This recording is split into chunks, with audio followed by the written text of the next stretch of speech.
31 individu terdiri daripada ahli parti komponen Barisan Nasional BN, termasuk Ketua UMNO Perak, yaitu Menteri Besar Saarani Muhammad dan juga Sahrir, kini kalah di Mahkamah Persekutuan.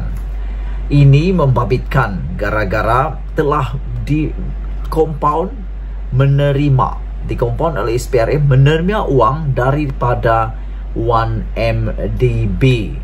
Dan di dalam keputusan tersebut, apa yang menariknya adalah Ketua Pesuruhjaya SPRM yaitu Latifah Khoya mengumumkan pada tahun 2019 bahwa Badan Anti Rasuah itu telah mengeluarkan notis compound kepada 80 orang individu dan entiti kerana didakwa menerima RM 420 juta daripada 1MDB. Wow, ini satu nilai yang sangat banyak. 420 juta uang daripada 1MDB disalurkan kepada 80 individu, dan daripada 80 individu itu menurut laporan ini 31 daripadanya terdiri daripada pemimpin parti politik komponen Barisan Nasional. Apa ceritanya? Ikuti terus dalam pendedahan ini. Selamat malam, salam sejahtera. Bongkar jangan tak bongkar, bongkar sampai terlondeh. Pada lewat malam ini yang terus menonton channel ini, aku ucapkan terima kasih dan tahniah kerana Anda ingin mengetahui isu-isu terkini politik Malaysia. Yang terkini malam ini adalah pendedahan beberapa jam yang lepas keputusan daripada Mahkamah Persekutuan.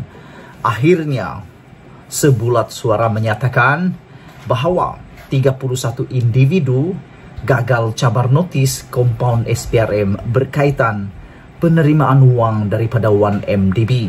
Antara yang gagal di dalam permohonan rayuan di Mahkamah Persekutuan tersebut adalah Saarani dan Sahrir. Apa ceritanya? Ikuti terus isu ini. Jangan lupa tinggalkan komen kamu. 31 individu termasuk Menteri Besar Perak yaitu Datuk Seri Saarani Muhammad gagal dalam percubaan mereka untuk mencabar notis compound SPRM 3 tahun lepas berhubung dakwaan menerima uang yang berasal daripada 1MDB. Ini sesuatu yang menarik untuk kita ulas. Uang itu datang daripada 1MDB dan telah diterima, menurut berita ini, telah diterima oleh Datuk Seri Saarani Muhammad dan juga antaranya juga adalah Sahrir, dan mereka telah memohon supaya compound itu dibatalkan, tetapi Mahkamah Persekutuan menolak permohonan tersebut. Ini susulan keputusan Mahkamah Persekutuan hari ini menolak permohonan untuk mendapatkan kebenaran bagi meneruskan rayuan terhadap keputusan Mahkamah Tinggi itu. Jadi bermaksud ini muktamad kerana selepas Mahkamah Persekutuan tidak ada lagi mahkamah yang lebih tinggi daripadanya.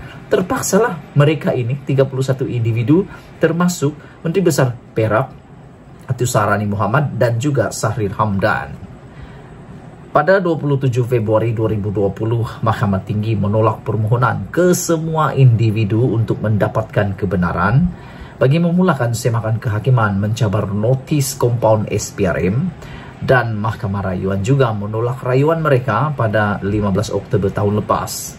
Kesemua 31 individu mewakili UMNO dan bahagian-bahagian Barisan Nasional yang dikeluarkan notis compound oleh SPRM, termasuk Saarani yang mewakili Badan Perhubungan UMNO Perak, Tan Sri Sahrir Hamdan Samad, Tan Sri Sahir Samad, UMNO bahagian Johor Bahru, serta Datuk Nur Jazlan Mohamed, Pusat Khidmat Wakil Rakyat Parlimen Pulai.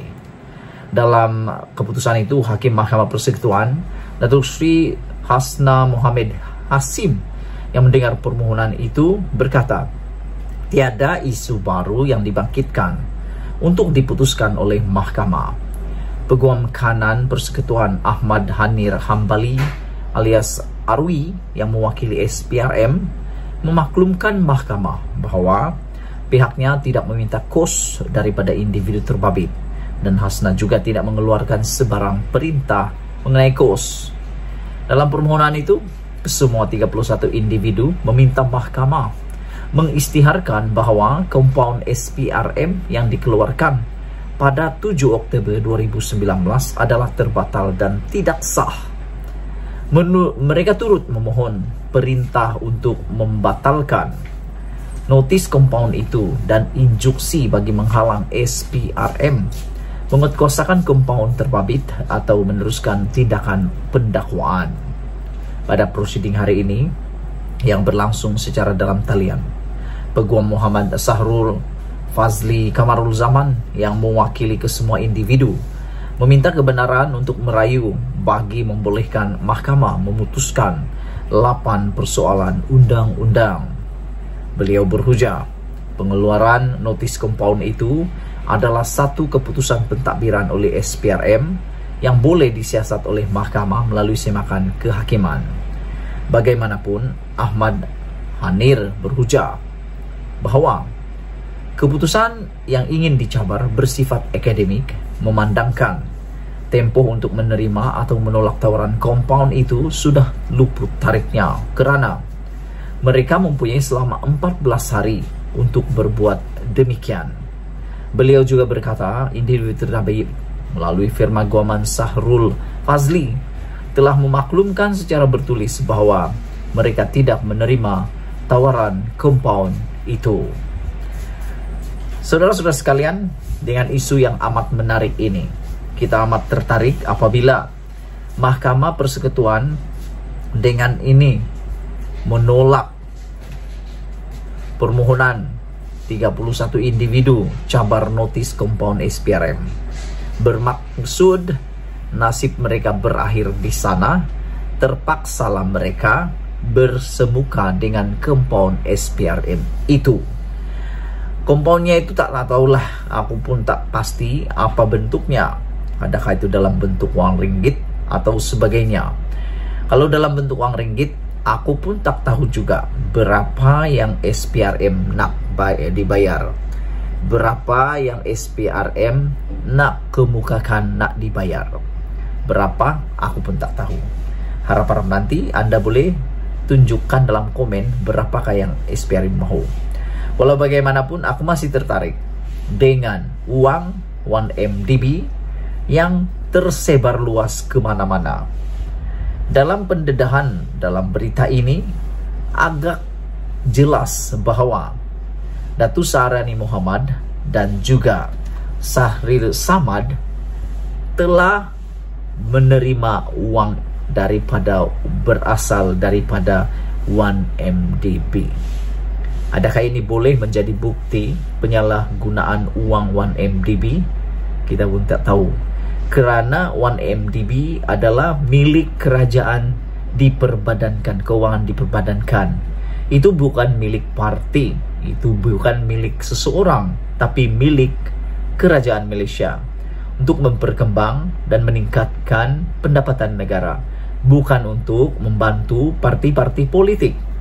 Namun apa yang kita lihat sekarang ini makin terdedah bahwa yang menerima uang berasal daripada 1MDB adalah daripada pelbagai pihak dan terkini adalah daripada diperoleh kesemua mewakili UMNO dan bahagian-bahagian Barisan Nasional. Jadi apa pendapat kamu semua? Adakah Anda juga sependapat dengan saya? Tidak bersetuju bahwa uang ini disebarkan pemberiannya? Sepatutnya uang 1MDB itu membantu rakyat, memajukan negara, mengayahkan negara. Tetapi yang berlaku, Anda masih tahu, Anda sudah tahu kan? Dalam kes SRC telah diputuskan bahwa berlaku penyelewengan. Sekian dulu untuk kali ini. Jangan lupa tinggalkan komen Anda, tekan butang subscribe. Malaysia kita punya, kita jaga sama-sama. Cintai Malaysiaku. Kita jumpa lagi. Bye-bye.